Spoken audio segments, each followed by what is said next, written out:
दोस्तों, daily motivation के लिए हमें इंस्टाग्राम पर जरूर फॉलो करें।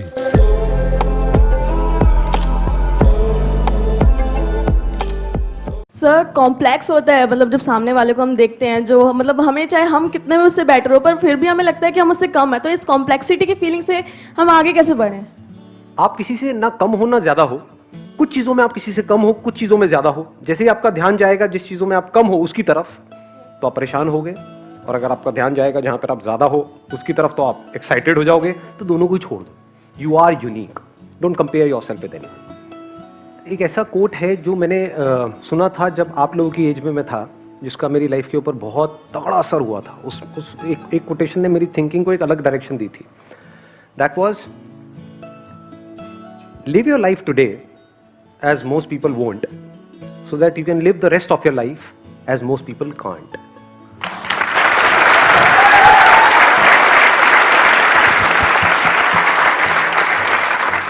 पूरी दुनिया जिस डायरेक्शन में भाग रही होती है, हमारे पास में दो ऑप्शन होते हैं। या तो हम भी पूरी दुनिया की तरह भेड़ बकरियों की तरह भागें, तो हमारे साथ भी वही होगा जो उनके साथ होने वाला है। यानी आने वाले 10 साल बाद, 20 साल बाद कहीं पर ऐसे ही पड़े हुए होंगे, जिंदगी को काट रहे होंगे। या फिर उस टाइम पे हम कुछ ऐसा करें जो कोई नहीं कर रहा है। इट कुड बी एनीथिंग, वो आपको देखना है आप क्या करोगे। तो अगर कुछ भी ऐसा किया और अपना पूरा फोकस गोल पे डाल दिया, तो there is a strong possibility कि आने वाले टाइम में आपकी लाइफ ऐसी होगी जो बाकी के जो लोग एक डायरेक्शन में भाग रहे थे, वो अगर चाहेंगे भी तो वैसी लाइफ जी नहीं सकते, वहां तक सोच भी नहीं सकते। जीना तो बहुत दूर की बात है। सर, सक्सेस हार्ड वर्क करके मिलती है स्मार्ट वर्क करके? स्मार्ट वर्क करके। कैसे? तो डिफरेंस क्या हुआ? Smart work includes hard work. कहां पर हार्ड वर्क करना है, कहां पर नहीं करना है, ये स्मार्ट वर्क का पार्ट है। सिर्फ हार्ड वर्क से कुछ नहीं होता। अगर होता तो रिक्शे वाले सबसे ज्यादा अमीर होते हैं।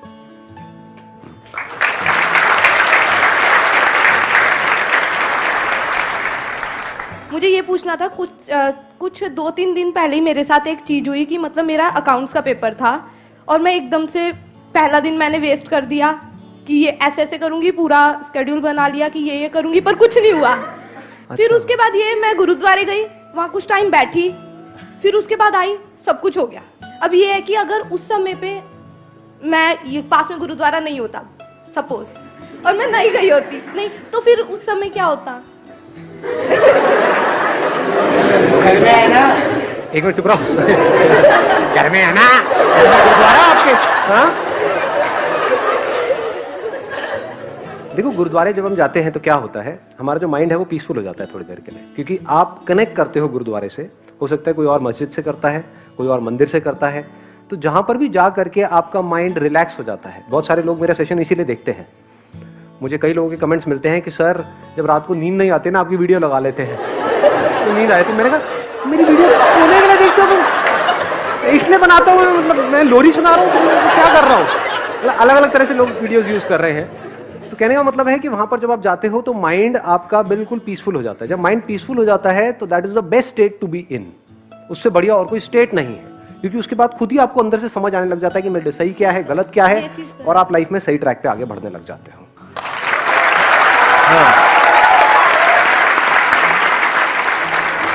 सर, मेरा क्वेश्चन ये है कि हमें आपकी जरूरत क्यों पड़ती है? आपने यहाँ पे अभी 3 क्वेश्चन की,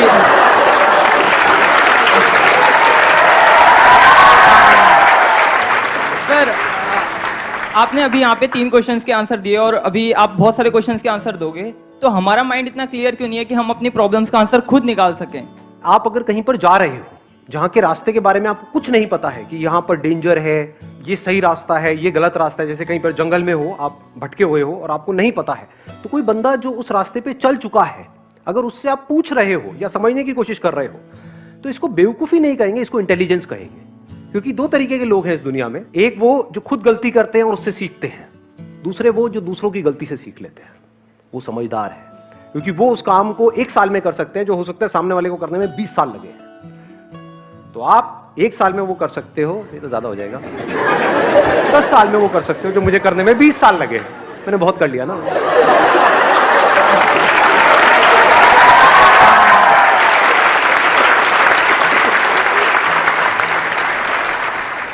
सेल्फ लव की इम्पोर्टेंस क्या है सक्सेसफुल होने में? जो आप करना चाहते हो, अगर वो ही करते हो, तो उसका मतलब क्या है कि you are in love with what you are doing. So love को डोंट इमेजिन कि भाई कि कुछ सेल्फ लव है तो मतलब बैठ करके अपनी स्किन को ऐसे टच करो.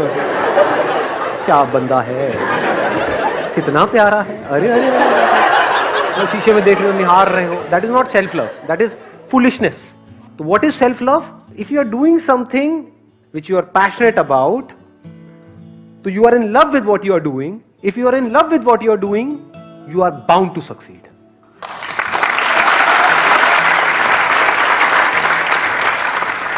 हमारे parents are our well wishers, वो हमारे लिए कभी कुछ बुरा नहीं सोच सकते. बट आप ये भी कहते हो हमारी गट फीलिंग जो होती है वो सही होती है हमारे लिए. But somewhere back of the mind हमें ये भी पता होता है कि हमारे पेरेंट्स उस लर्निंग फेज से जा चुके हैं जिससे हम अभी जा रहे हैं. तो हम क्या करें, जो हमारी गट फीलिंग कह रही है या जो पेरेंट्स कह रहे हैं? पेरेंट्स आपको कभी भी गलत सलाह नहीं देंगे, हमेशा आपके अच्छे के लिए सोचेंगे. आपकी गट फीलिंग गलत भी हो सकती है. जैसे गट फीलिंग में आप ये भी कह सकते हो मेरी गट फील कह रही है कि आज तो मुझे गांजा लेना ही है. आज तो मैं 300 की स्पीड पर गाड़ी चलाऊं, मेरी गट फील कह रही है. तो you know what is right and what is wrong. तो गट फील को कनेक्ट करो पहले सही से. तो आपको पता है कि ये मेरी गट फील है और ये सही है. तो अगर आप सही सोच करके अपनी गट फील के बेस पे एक्ट कर रहे हो अपनी लाइफ में और आउटकम गलत भी आता है तब भी वो सही है, क्योंकि एटलीस्ट आपने अपनी लाइफ की रिस्पॉन्सिबिलिटी तो ली, बजाय ये कि किसी और के हिसाब से. फिर वो और चाहे कोई भी हो, चाहे आपके पेरेंट्स हो, चाहे सोसाइटी हो, चाहे दुनिया हो, चाहे कोई टीचर हो, चाहे मैं हूं, चाहे कोई भी है, वो आपको बताता जा रहा है और आप आगे चलते चले जा रहे हो, तो आप एक कठपुतली बन जाओगे. So don't be a puppet in your life, be a human being who has got the courage to act irrespective of what the outcome is. तब आप लाइफ में एक ऐसा दिन आ सकता है जब पूरी तरह से अपनी जो लाइफ है उसकी रिस्पॉन्सिबिलिटी आप अपने हाथ में ले सकते हो. अगर ऐसा नहीं हुआ तो ब्लेम गेम खेलते रहोगे मरते दम तक. क्या आज मेरी लाइफ में जो भी कुछ हो रहा है वो मेरे बाप की वजह से हो रहा है, मेरी माँ की वजह से हो रहा है. जो भी हो रहा है मेरी वजह से हो रहा है, चाहे सही हो रहा है चाहे गलत हो रहा है. Let's give big hand for her.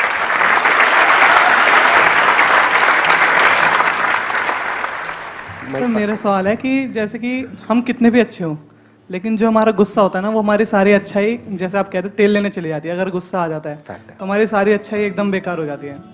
तो उसको कैसे कंट्रोल करें, क्योंकि गुस्सा बहुत ज्यादा है. टीन अपना फोन फेंक देते हैं, मम्मी पापा पे गुस्सा करता है, आपको तो पता ही है.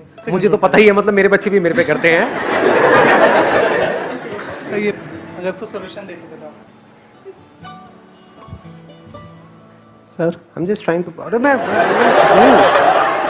हूं सर. गुस्सा क्या है? बेसिकली एनर्जी है. हमारे पास में दो ऑप्शन है, या तो चाहे तो गुस्से के थ्रू उसको एक्सप्रेस करें, या फिर उस पूरी एनर्जी को जो भी हमारे ड्रीम्स हैं, जो भी गोल्स हैं, उसको पूरा करने में लगा दें. This choice is entirely yours. गुस्सा है, अगर आप ध्यान से देखोगे तो मेरे भी कई सेशंस में आपको एग्रेशन नजर आएगा. So that aggression is there in everybody. That aggression is not bad. That aggression is energy. तो एनर्जी को मैनिफेस्ट करने के दो तरीके हैं. एक है कि थ्रू एंगर, या फिर है अपना जो भी आप काम कर रहे हो वहां पर अपनी पूरी एनर्जी लगा दी आपने. Thank you sir.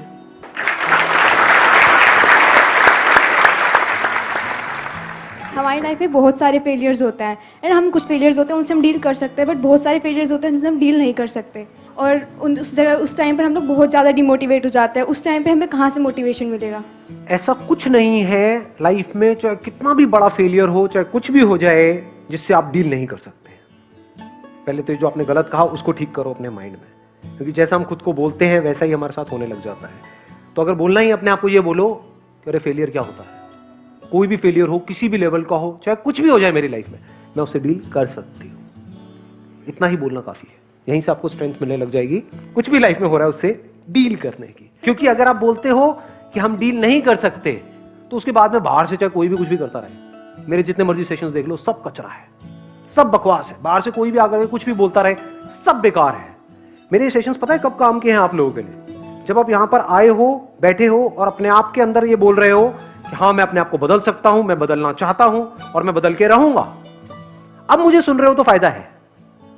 बट अगर आप बोलते हो कि नहीं मेरी तो जो प्रॉब्लम्स है मैं उससे ये नहीं कर सकता, सब बकवास है, टाइम पास है. सर एक्चुअली मैं अपने करियर में बिजनेस फील्ड की तरफ आगे बढ़ रही हूँ, तो उसमें हमें मतलब सिखाया जाता है कि कम्युनिकेशन स्किल्स बहुत इंपॉर्टेंट है.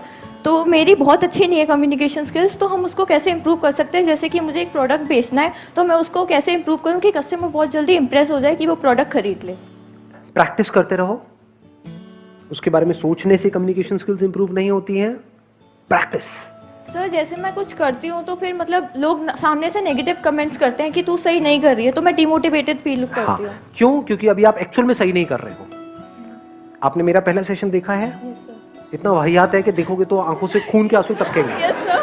तो इसका मतलब क्या था? मैं सही नहीं कर रहा था, तो पूरी दुनिया मुझे कह रही थी मैं सही नहीं कर रहा था, मुझे भी पता है मैं सही नहीं कर रहा था, लेकिन आज तो सही कर रहा हूँ। Yes sir. अरे हाँ, दिल रख लिया आप लोगों ने, मेरा दिल जीत लिया।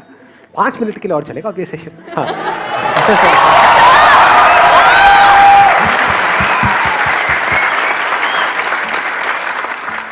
तो practice makes the man perfect. तो इररिस्पेक्टिव ऑफ आप सही कर रहे हो या गलत कर रहे हो, वो इंपॉर्टेंट नहीं है। इंपॉर्टेंट है कि आप प्रैक्टिस कर रहे हो। अगर प्रैक्टिस करते रहे, अपनी जो स्किल्स हैं उसको इंप्रूव करने की, अपनी कम्युनिकेशन स्किल्स को इंप्रूव करने की, अपनी सेलिंग स्किल्स को इंप्रूव करने की, कहीं किसी बुक में पढ़ा, फिर उसमें जो पढ़ा उसको अप्लाई किया, फिर कुछ गलतियां करी, लेकिन आप अगर प्रैक्टिस करते रहे तो आज नहीं तो कल कमाल के कम्युनिकेटर बन जाओगे। Thank you sir.